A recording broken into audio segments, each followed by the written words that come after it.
I've never seen a river with water so blue.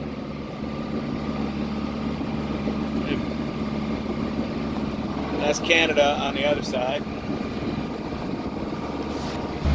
Alright, so this is me motor sailing the rivers again. As beautiful can be. We got a just sharp enough point on some northeast wind, and it's giving us a bump. We were down to 3.7, 3.6. I've seen 5 with the wind. Fingers crossed we'll do this all day. We'll be done with this in a couple hours. Well, probably 5 hours, but anyway. Not bad at all. Show y'all beautiful sunset. And this noisy damn machine over here. Blah. Alright, so here's the deal. I'm barely making 2.5 knots. I'm damn nervous about this bridge I gotta go under. Now it's late. I'm gonna end up going under the thing in the dark. Not cool. Wish there was a place to pull over for the night. There's not really. I hope I get out of this one alive. Alright, good morning, folks. Sun's up. Welcome to Lake Huron. We got here last night in the dark. That bridge, it was no bullshit. Yep, had to stroke Perkins. Took her right to 200 degrees. As soon as we broke out of the nastiness current, I started backing her down just a touch. Brought her back down to 180. It was a fight. I think we were down to like 1.7 knots getting out into the lake. We took it right on the nose. You know, the wind was coming out of the north, exactly where we were going. So it had made some waves. We pulled into probably 4 to 6s. It's about sea state right now is 2 to 3 with occasional 4 to 6s. We're taking it all on the beam. The wind finally changed. It's coming out of the east. It's got a little north to it. It's a little northeast, but it's got a lot more east in it, which is good because that's propelling us at an average about 5 knots. We actually did an honest 100 miles yesterday from sunup to sundown, which is a pretty damn good day considering how long we were in the river. You know, stuck doing barely 3 knots all the way down to 2.7 at some times in that river. That was brutal. So it's nice to see us doing 5. Every once in a while we're hitting 6. The wind predictions are kind of shifty right now about what they're saying with what's going to happen with the Straits of Mackinac. So I'm very hopeful we break 100 miles today. 140 miles today would be sweet. About sunup, that would put me around the tip and into the Straits, which would give me all day Saturday with the wind behind me to get through the Straits.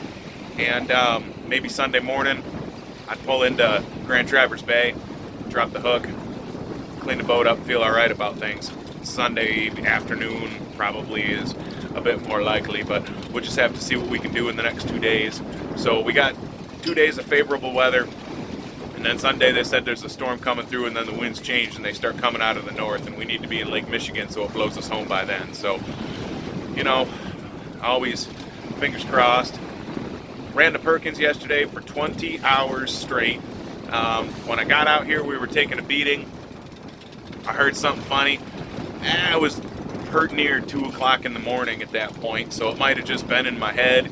But I tore everything apart, switched over the emergency fuel system, pulled all the filters apart, and you know, actually things look pretty good.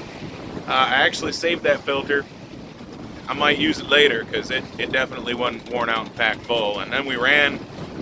I let it run until 6:30 this morning, I think is when I finally shut it off. I fired it up at 8 o'clock yesterday. Yeah, 20 hours she ran. She good motor. She burn a little diesel. She burn a little oil. She leak a little oil. But she loves to run.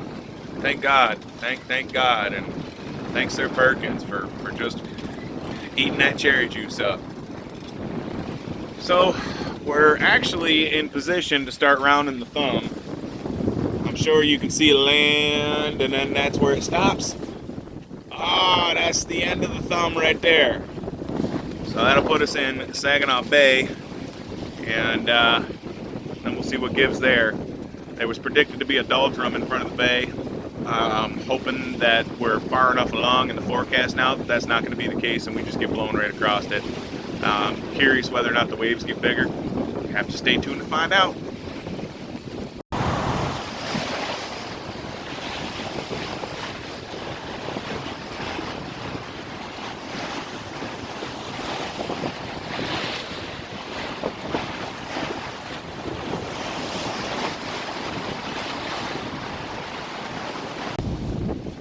Well, alright folks, here's the deal. It is rolly as shit out here today. Fairly aggressive 4 to 6 chop. I have a feeling it's stacking up on the tip of the thumb.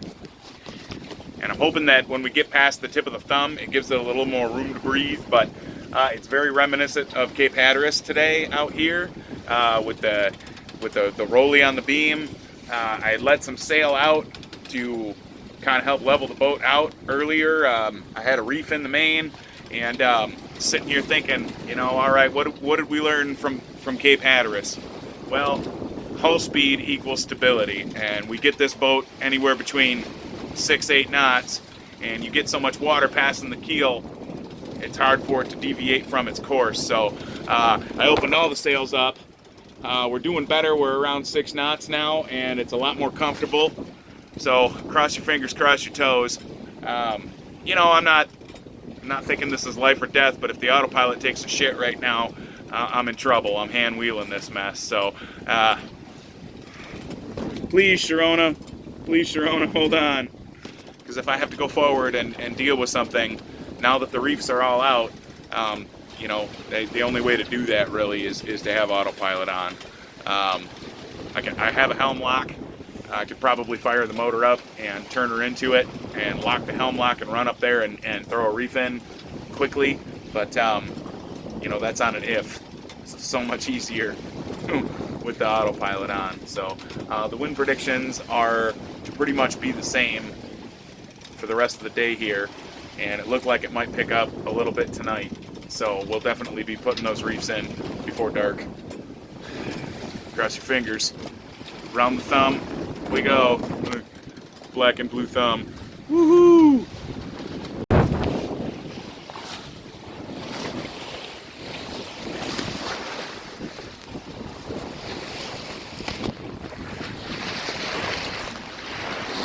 Woo! Yeah!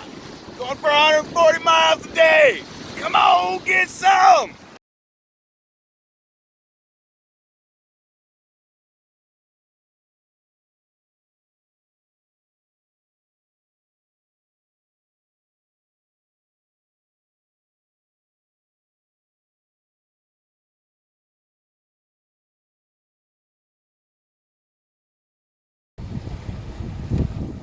All right, folks, I gotta tell you, the response I've gotten with the Cruiser line, it's been overwhelming. People love the Cruiser Steve-O approved line of products. I've blown it all off the shelves. I think it's wonderful. The feedback I've gotten has been just delightful. But the latest creation from the Cruiser Steve-O line of products, this bad boy right here, it's been incredible. They've flown right off the shelves. So here's what I did just for you folks. I placed an order. It ain't coming from China. All made in America, baby. Yep.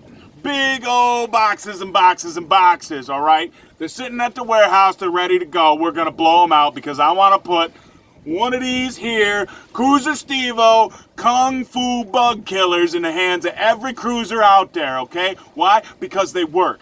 I was just sitting here chilling. We're off the... I kind of forgot where we were. I'm just kidding. This ain't the ocean. This is Lake Huron. And all of a sudden, a bunch of these damn black flies are everywhere. And I'm like, bastards. So, what do? The only logical thing a man can do. I grab my Kung Fu killer. Wah-bah, wah-bah, wah-bah, wah-bah. Like 15 dead bugs. 3 minutes, they're gone. So that reminded me. I need to tell you folks. Get on the horn, holler up, order yourselves a bunch of these, get them for the kids, get them for the wife. I actually had a funny story the other day. A fella told me he ran out of bugs, so he started chasing his girlfriend around with him. I don't recommend that. That is not approved. Safety first, folks, safety first. All right, here's the deal. I'm going to do a 2-for-1, okay? 2-for-1, $14.95. Oh my God! I'm $14.95, Steve-O, you're crazy. I know.